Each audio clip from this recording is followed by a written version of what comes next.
ហ្នឹងយើងយកទឹកឲ្យក្រួចហើយតោះបងប្អូនអរគ្នានេះគឺជាទឹកនេះទឹកតោខ្ញុំដាក់ក្រួច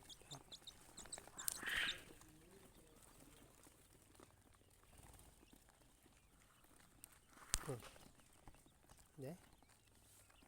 ដល់វាផឹកទៅវាមិនផឹកទេហើយក្រួចរបស់យើងអាយុ2ថ្ងៃហើយណា2ថ្ងៃអាយុ2ថ្ងៃហើយតើបងប្អូនមើលក្រួចអាយុ2ថ្ងៃនេះអល្អណាស់មើលមកទៅចេះវាមកដែរអូវាមកឃ្លានទឹកច្រើនណាហើយក្រួចនេះគឺវានៅតូចវាត្រូវការកម្ដៅខ្លាំងណាបាទព្រោះវានៅតូចអញ្ចឹងចន្លោះចាប់ពី5ថ្ងៃគឺវាត្រូវការកម្ដៅខ្លាំងអញ្ចឹងបើសិនជាវាខ្វះកម្ដៅនឹងវាអាចបណ្ដាលឲ្យក្រួចយើងងាប់បានបើសិនជាវាខ្វះកម្ដៅបងមើលក្រួចនោះមិនមែនវាងាប់ទេណាតែវាដេកវាធ្វើរឹកនេះឃើញទេនោះវាដេកហ្នឹងមិនមែនងាប់ទេវាដេកណាហើយនេះគឺជាកតោចំណៃបងមើលទៅឃើញទេគឺព្រួយវាពងស៊ីចំណៃដែរបាទមួយខ្ញុំយកចំណៃហើយនឹងនេះដាក់ចិត្តគ្នាចំណៃនឹងកតោទឹក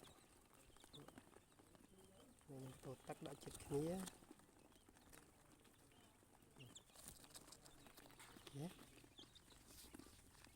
មើលវាទៅស៊ីចំណៃ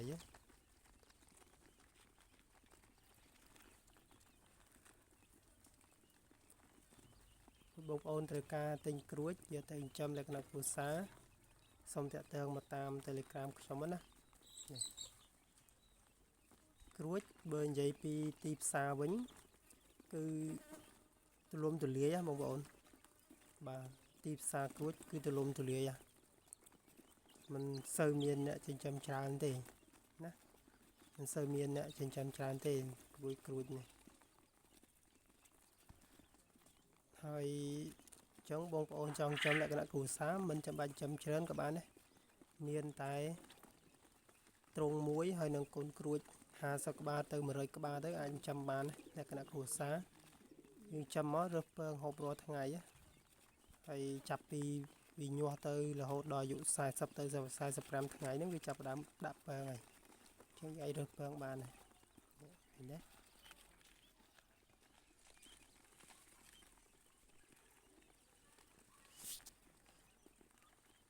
ក្នុងវាពងឃ្លានទឹក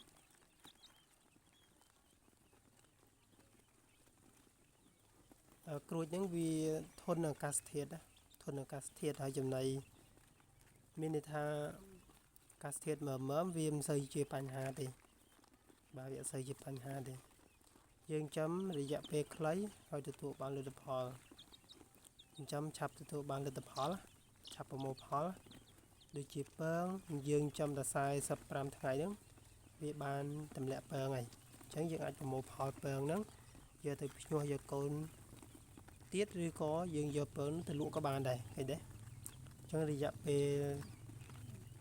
លហ្នឹងគឺវាខ្លីណាយើងអាចប្រមូលបានហើយបើសិនយើងចង់លក់ក៏បានទៀតអញ្ចឹងចន្លោះចាប់ពី45ថ្ងៃពងពេញពងនេះយើងអាចចាប់លក់បានហើយបាទអាចចាប់លក់បានអញ្ចឹងអ្នកដែលគេទិញយកទៅហូបពងក្រួចរបស់យើងវាមានពងស្រាប់បាទវាពងពេញសាច់ឆ្ងាញ់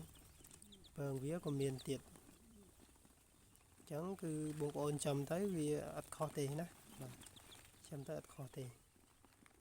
ទីផ្សារក្រួចល្អណាស់បាទនេះចាំតិចច្រើនណាតាមលទ្ធភាពតាមចំណង់ចំណូលចិត្តណាហើយសម្រាប់អ្នកដែលស្រឡាញ់ខាងកសិកម្មចិញ្ចឹមក្រួចអាចចិញ្ចឹមចាប់ពីតូចទៅដើម្បីយើងប្រមូលយកបទពិសោធន៍ណាបាទយើងប្រមូលយកបទពិសោធន៍ប្រមូលយកចំណេះដឹងប្រមូលយករបៀបរបបនៃការមើលថែរបៀបរបបនៃការថែទាំកូនក្រួច យើងរៀនបារាយើងធ្វើបារាយើងពិសោធន៍បារាណាបាទអញ្ចឹងយើងទទួលបានលទ្ធផលបណ្ដាហើយបាទអញ្ចឹងវាអត់សូវជាបញ្ហាអ្វីទេសម្រាប់ការចាំគួចនេះ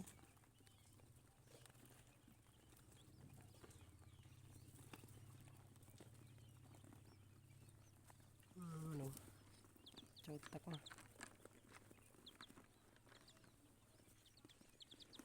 អ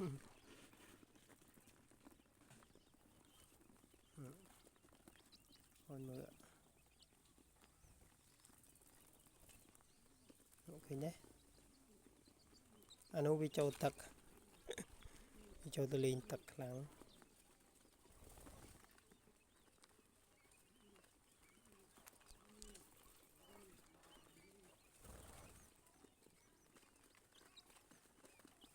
ទឹកទុនវាមកចឹងខ្ញុំមានប៉ុណ្ណឹងណាបងប្អូននេះគ្រួចអាយុ2ថ្ងៃហើយវាប៉ុណ្ណឹងតែមកចាប់មើលផងនេះមើលណាគ្រួចណា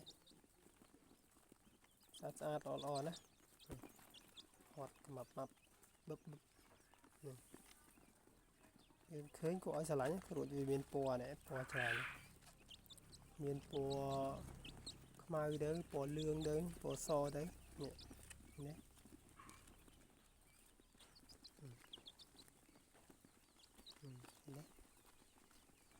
យើងចាំស្រួលទេហ្នឹងវាបាក់ទេចំណៃវាស៊ីចំណៃមន់ទេ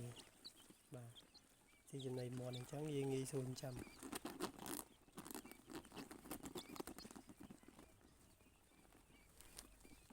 មានប៉ុណ្ណឹងបងប្អូនណា